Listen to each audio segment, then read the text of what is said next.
Luciana e Ana Carolina. Ministro, ao encontro do que os colegas estão falando, a gestão do novo presidente norte-americano, né, Biden, que é contrária à gestão Trump, né, que o Jair Bolsonaro era a favor, recebeu dois documentos muito importantes, né, com relação ao alerta ao Brasil com relação às políticas ambientais. Um tem mais de 234 instituições acadêmicas, mais de 1.500, enfim, especialistas, ativistas, né, e foi na Universidade de Colômbia, né, que foi gerado todo esse material.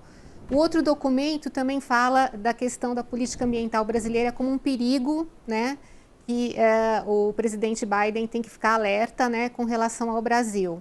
Tanto que já está havendo negociações, a gente está vendo pela mídia, que o próprio presidente Jair Bolsonaro começou a ter uma tratativa, né, com o novo presidente norte-americano.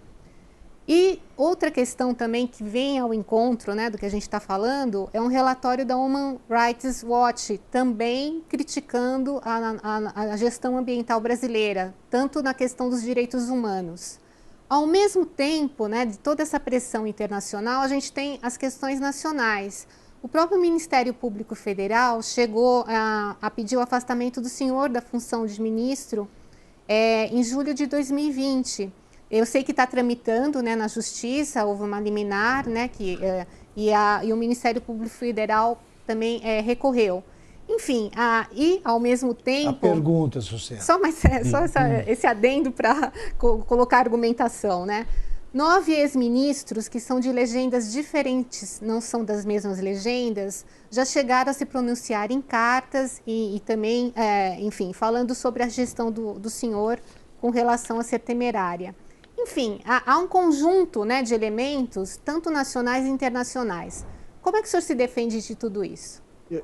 Eu vou responder mais longamente, mas uma frase poderia resumir a resposta. Mas eu vou pedir que sejamos mais concisos em perguntas e respostas, que a gente vai caminhando estamos na metade do programa. Eu vou responder mais longamente, para você pôs vários pontos, mas uma frase responde. A militância de esquerda, a militância anti-Bolsonaro, está em vários lugares.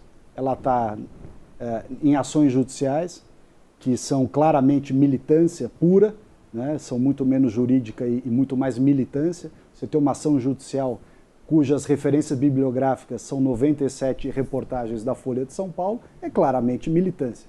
Você ter uma carta como essa que foi enviada, eu tomei o cuidado de olhar essa carta que foi enviada pelo presidente Biden, subscrita por alguns brasileiros que estão em entidades ou academias fora, né? Colômbia, mas não é só Colômbia, tem outras universidades. Sim, são 234. Eu olhei 4, os 4 estão no seu perfil. Ele não, fora Bolsonaro, Marielle vive, quer dizer, é totalmente antipresidente. É uma questão política em que a questão ambiental acaba virando um instrumento de militância. Eu acho que tem pouca credibilidade.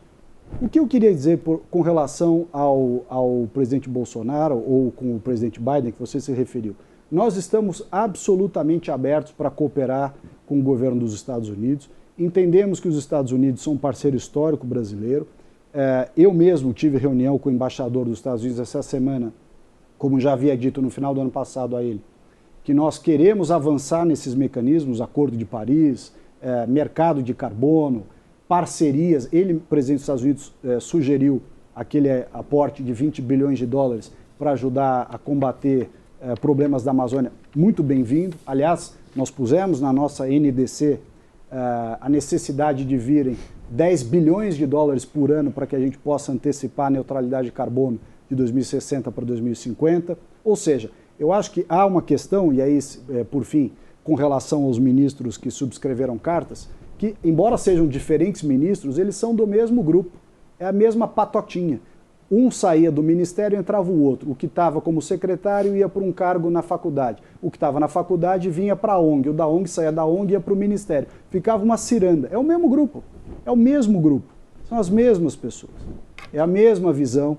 E mais, eu poderia aqui, enfim, não vou fazer isso, mas poderia apontar uma série de fragilidades de cada um, incongruências, inclusive, entre o que colocaram na carta e o que fizeram, seja como ministros de meio ambiente ou nas suas ações políticas ao longo da vida. Não vou fazer isso, mas o fato é que, seja um caminho ou seja outro, o que interessa agora é o seguinte: nós temos que agir de maneira objetiva, pragmática. monetizar o ativo ambiental brasileiro, ter recursos vindo para que a gente possa cuidar das pessoas em primeiro lugar. Se você não cuidar das pessoas em primeiro lugar, o desrespeito ambiental, e você sabe bem isso, virá inexoravelmente. O Paulo Guedes disse uma frase em Davos, quando esteve lá, Augusto Nunes, e com isso encerro a resposta. Paulo Guedes disse uma frase em Davos: a miséria é o maior inimigo do meio ambiente. É absoluta verdade. Você não vê desrespeito ambiental em país rico. Aliás, no Brasil, se você olhar as regiões mais ricas, você tem menos, não é que não tenha, mas você tem menos desrespeito ambiental. Regiões mais pobres, ou do país, ou de cidades, ou de estados, mais problemas ambientais. Então é óbvio que a questão da miséria, da pobreza, é um fator de desrespeito ao meio ambiente, e se você não cuidar das pessoas, da qualidade de vida das pessoas, do índice de desenvolvimento humano, esse desrespeito ambiental vai continuar. Ana Carolina.